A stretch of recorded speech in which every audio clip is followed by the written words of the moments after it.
Invisible barriers can be physical, social, emotional, cognitive, or sensory, or they can be the subtle ways society reacts, responds, or overlooks difference. They affect all of us in different ways across workplaces, schools, families, and communities. Each episode will hear lived experiences that challenge assumptions, spark empathy, and inspire action. My hope is simple, that by listening, we learn to recognize the barriers we can't always see and work together to remove them, one story at a time. This podcast has been recorded on the Gold Coast, also known as Kumbermeri Country, part of the Yugambeh language region and home to the saltwater people who have cared for this land and shared their wisdom for over 20,000 years. I acknowledge the traditional custodians of this land and pay my respect to elders past, present, and emerging. If you have a story to share or know someone who's breaking through invisible barriers in their own way, I would love to hear from you. Reach out via social media or email and join the conversation. Welcome to Invisible Barriers, where we celebrate courage, community, and change.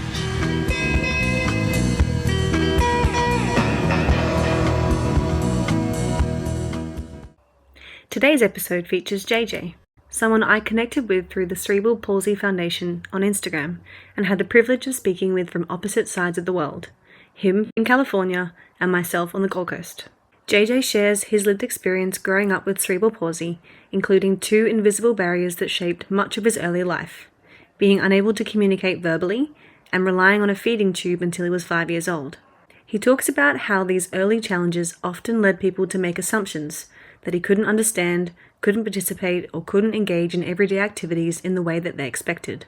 He reflects on how these assumptions have impacted him, how he navigates a world that often underestimates people with disabilities, and how the right accommodations and supportive environments can remove barriers altogether. He speaks about the power of accessibility, not just to participate, but to excel, and how when those supports are in place, he is able to challenge outdated expectations and demonstrate what people with disabilities are fully capable of achieving. JJ continues to push past the limits that others have set for him, proving again and again that those assumptions were never a measure of his true abilities. Today, he's studying digital media and photography at college, building the skills and experience he needs to pursue his dream of becoming a social media manager for the American National Football League. His journey is a reminder that when barriers are removed and voices are truly heard, people are free to show exactly what they're capable of. Hope you enjoy. All right. Well, I'm going to start with cheersing you through the screen because we're doing this internationally, which is pretty cool. I'm very lucky. So cheers. Cheers. I'm drinking a sleepy tea. What are you drinking? I got water on me on the other side of my... Nice. Yeah. And for me right now, it's 10:30 p.m. on a Tuesday night. What time is it for you? It is 5:36 in the morning, so very early morning. Oh! Yeah. Are you normally up this early?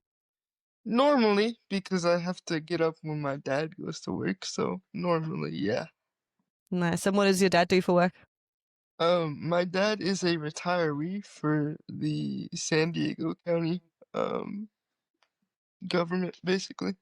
Oh, sounds pretty important. Yeah. Would you classify him as a politician? Not really politician, but he works with the government. Okay. Can't say too much because, CIA? something around there. Okay, I won't ask 2 more about that. And do you mind introducing yourself? My name is Justin. I go by JJ. I was born and raised in San Diego, but I live in Riverside, California now. What's the difference between the 2 states? I don't know too much about American states.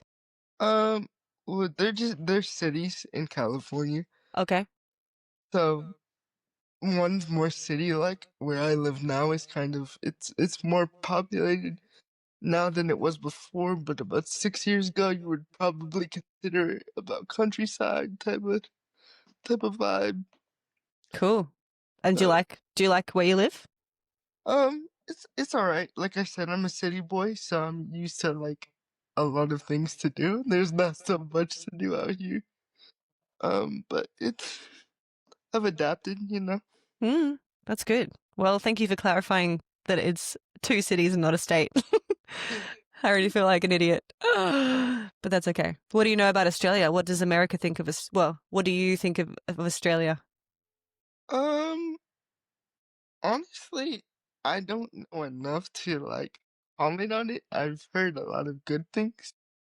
That's Um, good. but other than that, I really don't have enough knowledge to comment on Australia. Fair enough. Well, I think it's pretty cool because I connected with you through Instagram, which is Yeah, random. yeah. I follow the what's the official page that you were on? CP. It was It, the Cerebral Palsy Foundation. I can't remember their actual username, but it was a CP Foundation. cool. And why were you on? Why are you on their Instagram? Um, they had a story basically explaining, what our struggles were, and I decided to submit mine. And then that's how I didn't expect them to post it. I was just kind of like, if this happens, it happens. But they posted it, and then I saw your comment underneath it, and it was like, this is a good avenue for me to kind of advocate for people like me because a lot of people with my disability, there's different types of it, Hmm. and there's people who can't talk, and then there's people like me who can, but realistically, like a lot of people say because of my jaw muscles, a lot of people who don't know me say when they first hear me, it sounds like I'm crying, Oh, but I'm not actually crying. They just like for I don't know how to explain this. It's hard to explain. hmm. I think the best way I could explain it would be a lot of people with CP have a difficult time with a lot of their muscles, including their jaw muscles. So when they speak, it kind of comes out abnormal, I guess Different. you could say. Different. Yeah. Hmm. And So yeah. would you mind talking me through, I guess, early experiences when you were younger? Yeah, I can. Um, let's see. Well, I didn't. I had delayed speech, so I didn't start talking until about. Let's see, I'm 20 now, so that would have been probably about 5 or 6. I didn't start formulating like full sentences. Hmm.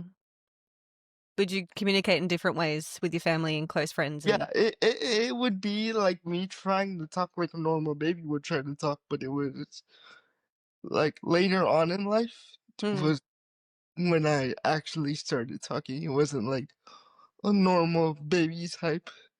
And then as they progressed, it was better. I had to go through speech therapy when I was little. Hmm. Do you remember? Do you remember not being able to talk? A little bit. I remember trying to say things and they would kind of come out not muffled but mumbled. Hmm. That. Because the pronunciation of things was hard. Like I couldn't pronounce my sister's name, so I had to learn that. Um, and then another aspect of childhood was I had a feeding tube connected to my stomach because, like I said, some people's jaw muscles don't, work to where they could chew solid food Hmm. or whatnot. So I had that in until about 7 years old, Hmm. I think. Sorry, I'm like old now, so I'm trying to think back to like everything. 20. No, definitely. Well, it is hard to kind of think back to all those things because it's not all the time people ask you for specific details of it. It's just back Yeah, in the back of your mind. But I guess I'm going to be digging a bit, just trying to get to know you a bit more, and yeah, definitely trying to capture that experience of like it must have been pretty different going from being in a feeding tube and never really having that food on your tongue to then probably trying new things. yeah. It was a lot of slow progression. My parents were like, "Well, we don't want him to like throw it back up or whatever the case may be," because prior to eating solid foods, it was just milk, basically, that fed me through a feeding tube. Mm. Did things change much, do you feel, when you were started to be able to communicate and eat? Yeah, it honestly opened the world as a, just basis of explaining it. It honestly opened everything. Mm. Because once I was able to, try new things and communicate properly, like I could tell people what I needed help with. I could communicate. I could, make friends because a lot of the basis of what I went through for school was the school system saying that I belonged in special ed classes because I couldn't speak properly. Mm. And my mom pushed back against that idea when I was little and said, no, he belongs in regular classes because we're working with him and he's getting better and better and he's smart enough to handle, I guess you could say. Yeah.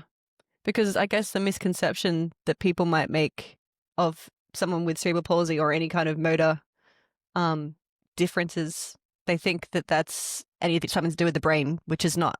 It's not necessarily that your cognitive abilities are different. It's just the way that you communicate or move is different. Is that right?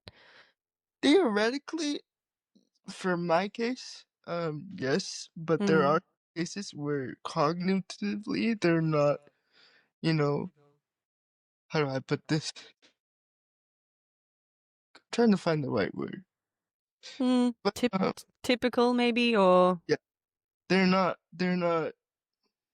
you know, typically cognitively all there. So yeah. for like I have what we call an IEP. So when I go through school, I have specific accommodations through my college because I can understand things but I can't process in the normal way that a normal person could. Mm. So And like I yeah. can't sit there and take notes and pay attention to what my professor is saying type of situation. So what kind of things would they do to support you with that? So there is this app that they gave me where I could record lectures, and basically it'll transcribe its own version of notes for me based off of those lectures.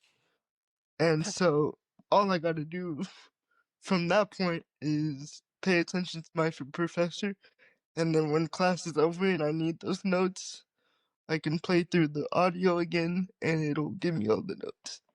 That's amazing. So do you prefer to read or to listen?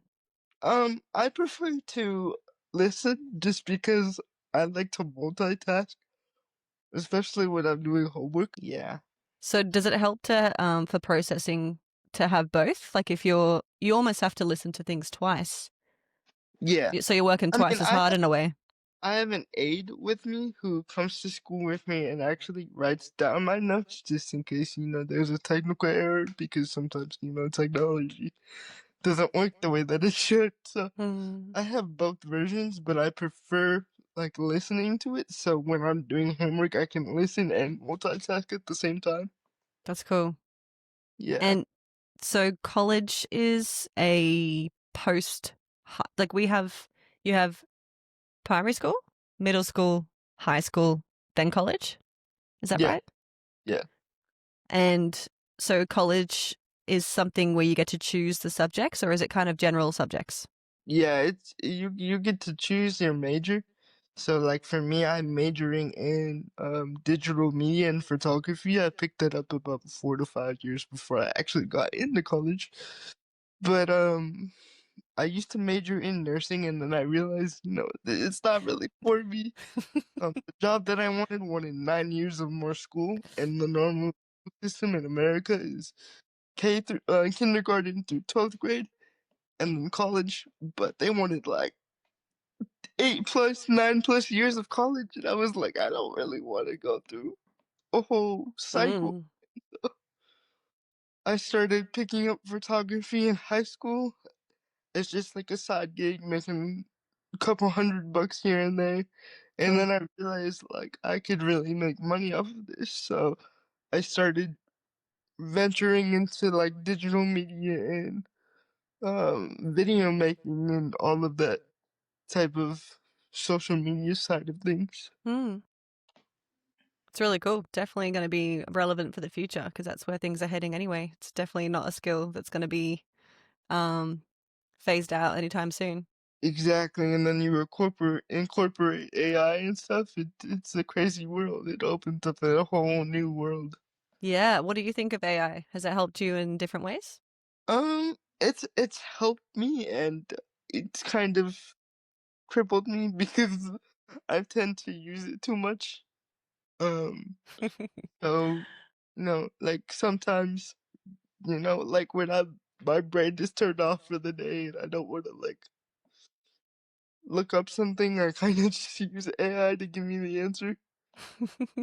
And it does sometimes, but sometimes it's a cheat. It doesn't, it tricks you. That's hard. Yeah, yeah. I use it for my homework just because it sometimes gives the wrong answer, but like for personal things, I'll use it for. Yeah. Well, Yeah, that's awesome. So, just to bring it back to growing up with CP, do you call it CP for short? yeah, Yeah, just want to double check.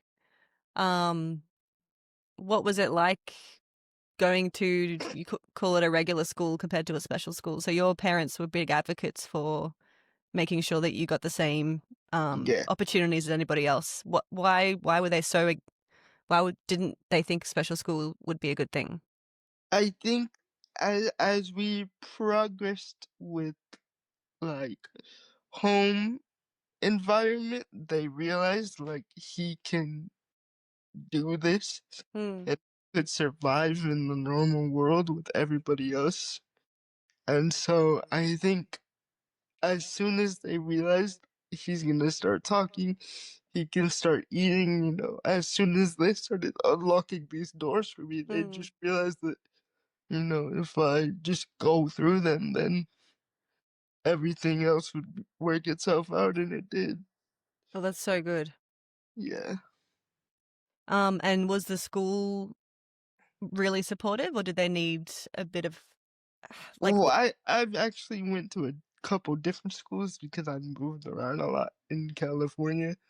Hmm. So, there's been a few school districts that have been really iffy with their support, but there's also been some really good ones. That's good. Do you mind telling me about some of the negative experiences and then some of the positive ones Yeah. Um. for people who don't even who don't know what it's like? I guess to be different in this kind of way. Okay. Yeah, I can explain.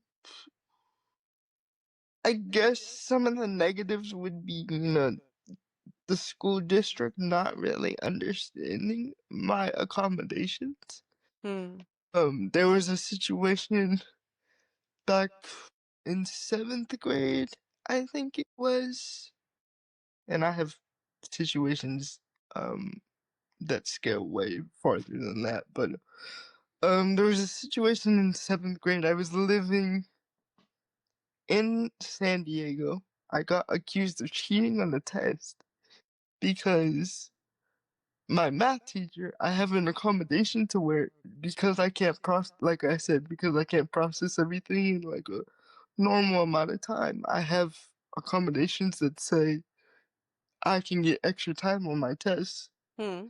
So, um, I didn't finish the test during our normal class time. So I came back the next day and I was like, "Can I finish the test?"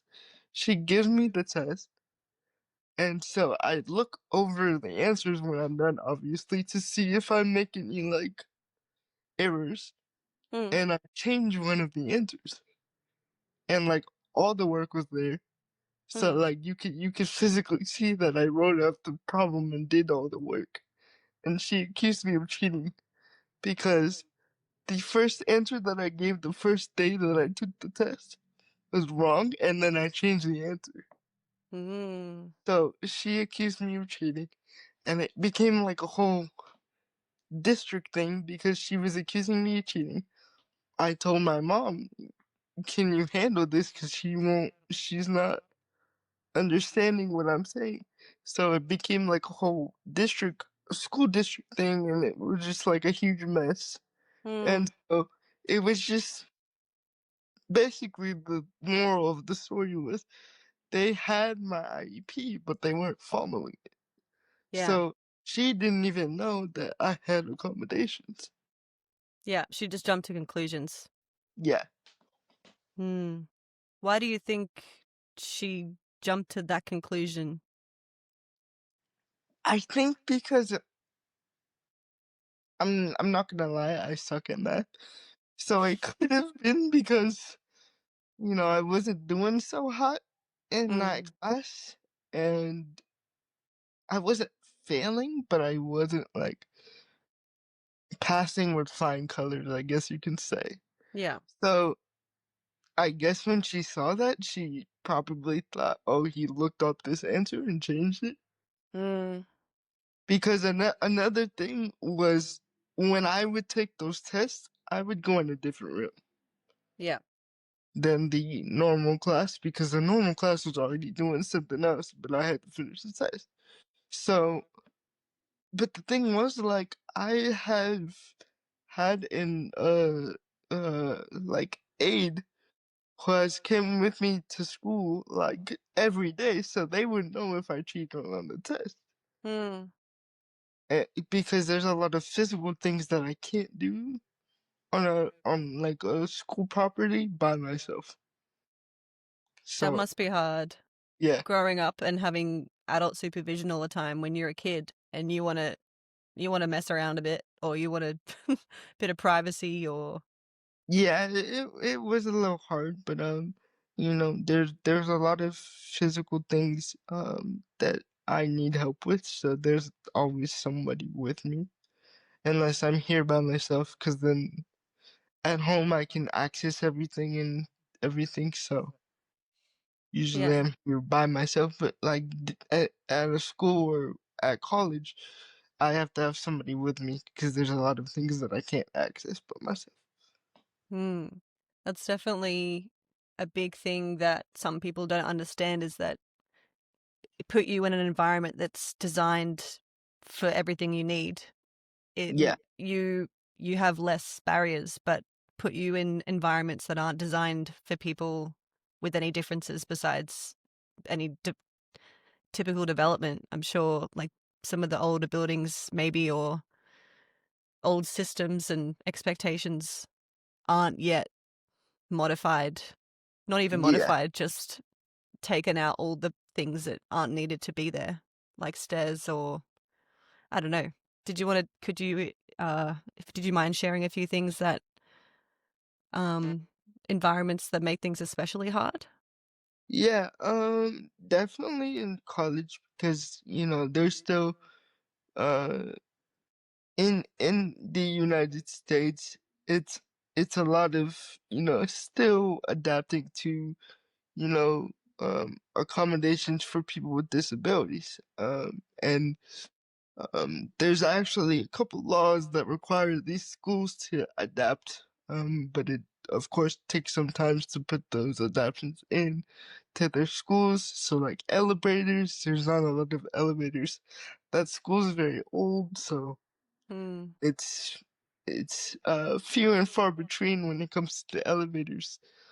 Um, and then there of course there's normal stairs. And then yeah, pretty much it's the adaptions for disabled people are basically a revolving door. So it takes some time for sure, but a lot of these colleges and institutions are supposed to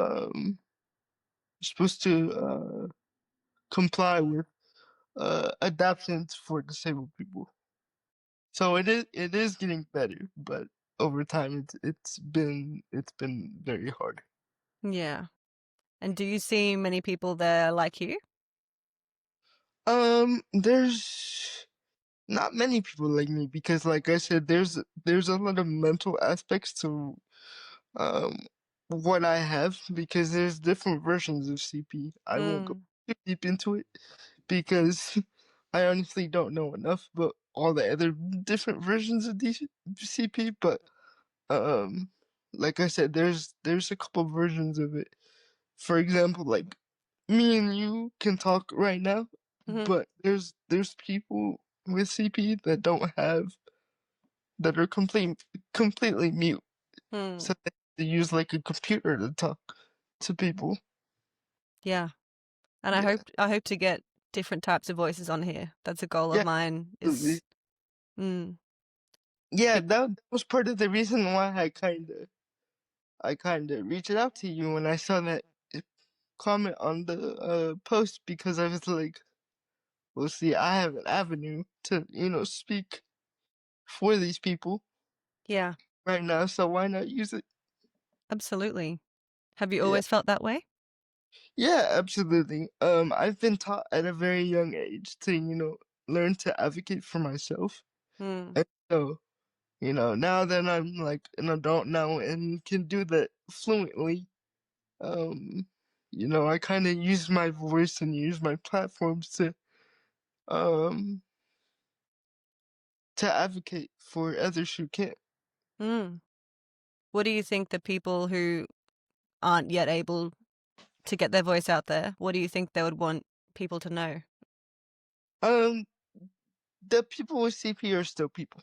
At the end of the day, because people look at us, they see the wheelchairs and they see the weird walks, because there's some people who have CP that can walk. In my case, I can't. But you know, they s- they see the weird walks, they see the wheelchairs, and automatically think that person's not smart enough to survive in this world. Hmm. And that's not necessarily all true. Hmm. What kind of things would you mind sharing? We talked a little bit about physical barriers, but would you say that there's like when you say people would make assumptions about others without even knowing anything about them and therefore probably don't even give them the opportunity or Hmm. time? Yeah. Um, could you add anything more to that? Like, what about if someone grew up maybe in a family or wasn't able to, I get access the services at an early age, and so, Well, that was pretty much me.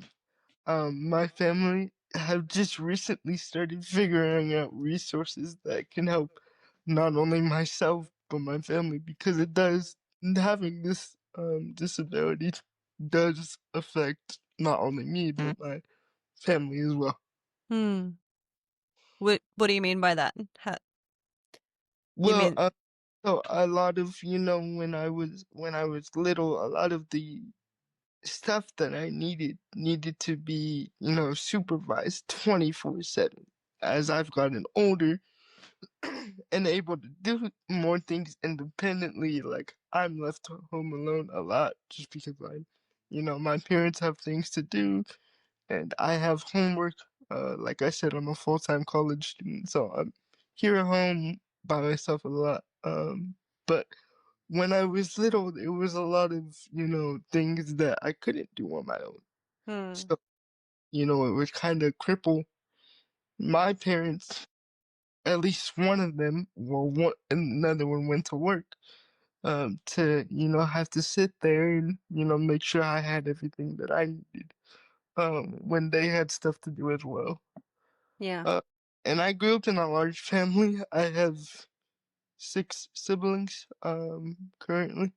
So, it wasn't a lot of one-on-one attention. Of course, I didn't need it because, everybody put in a helping hand, including my siblings. So, hmm, was brought into a very supportive family. I'm actually adopted. So, I was brought into a very supportive family, and it's been a team effort for the last 20 years.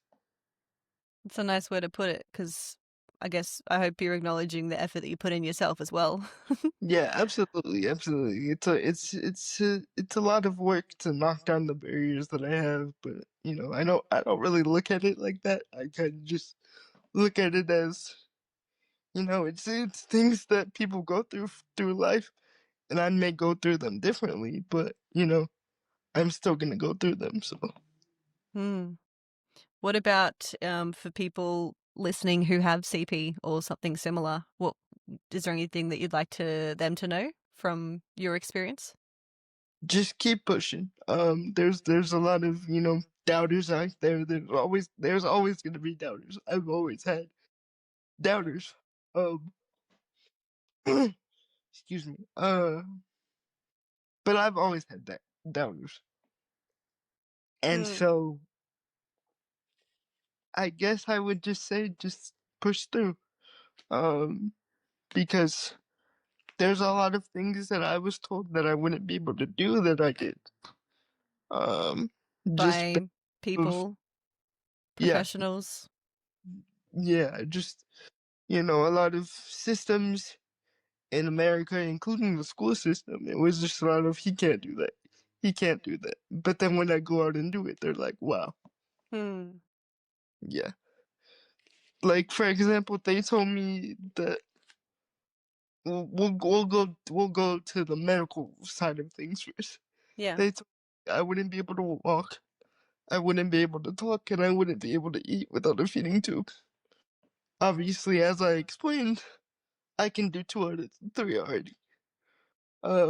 And then the school system, they said I wouldn't be able to make it into normal classes, and uh, they said I wouldn't make it past high school. So they genuinely thought that I wouldn't have the brain power to graduate, but I did. Yes. And then they started saying that I wasn't gonna make it past college.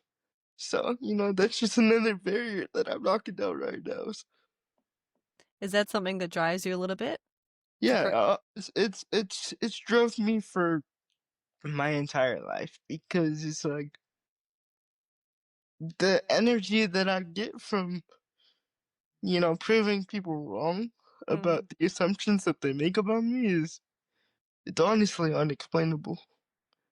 It's like it's a great feeling that I can't put into words. I Hmm. guess it just brings me joy. I guess I can Yeah. say. And so, kind of the mental strength that you would need to be able to outdo everyone's expectations Yeah, you is. block out that noise. To be honest, like Hmm. there's gonna be noise in this world. There's no matter who you are, what you have, there's gonna be somebody who says something about you that's Hmm. negative. So you're just gonna have to block it out and just keep pushing through, living your own life, and it'll work out. That's awesome. What are your big goals? Do you have kind of long-term goals you'd like to kick? Yeah, I'm like I said, I'm in college for photography, and digital media because I want to become a social media manager for the National Football League in America. So that's just one goal of mine. I've always been attached to sports, doesn't matter what sport, but Hmm. I've always had a dream to participate in sports, and then when I realized physically I probably couldn't, I gravitated towards social media. I gravitated towards the next step that I could do instead of physically being an athlete. Hmm. And That's I have a awesome. big background. I have actually played in a couple um accommodation leagues where it's disabled people, so I do have an athletic background. I used to play basketball and hockey. Cool. But I do love watching the Paralympics and yeah, just seeing how incredibly creative people are and how talented they are given the right resources, the right support and belief. My God, Yeah. the ways that people like sport, I love the community behind it because Yeah. it is such an amazing thing to witness when you see any athlete overcome something huge. Yeah, and it honestly may sound weird, but I haven't completely rolled that out yet. So, That's not yeah, weird. Put it all um, out there. You never yeah, know. I'm still, kind of chasing that dream while chasing this dream, and it's been a journey for sure. That's so good. And only being 20 years old, we've still got so much more to go. Yeah, yeah. Is there an opportunity in America to live independently? Yes, there is. There's also assisted living where they have, places where you can go where you have assisted people that are trained to do to help people with disabilities. Or there's also resources where I can hire somebody to, or this state of California could hire somebody to be my caregiver. For example, my dad, although he works part time with the county of San Diego and the government, is my personalized caregiver. So he gets paid on an hourly basis to take care of me, and the state pays him. That's great.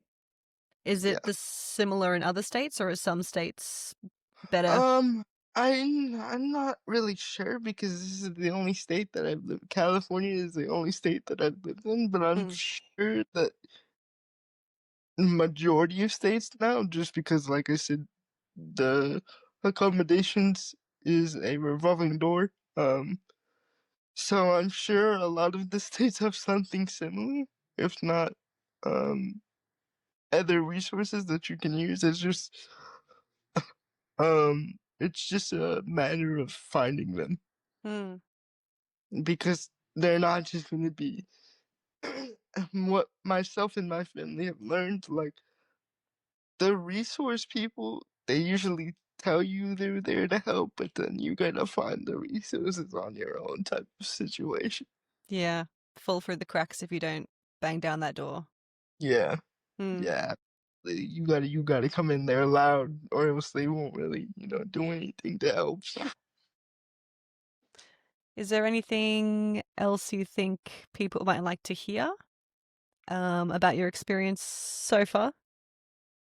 Um, yeah, just enjoy life to the fullest. Like I said, there's always gonna be someone out there that has something to say. Just honestly focus on you, focus on your journey because everybody's journey is different, regardless of if you have a disability or not. Mm, It's just you gotta understand, and you gotta realize we're not as different as the world makes us out to be. It's just a different journey.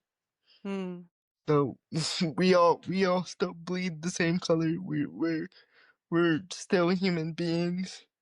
And as much as the world tries to push that we're different, we're not. Because yeah. there's all expectations that someone's gonna put up just because of how I physically look. So, Mm.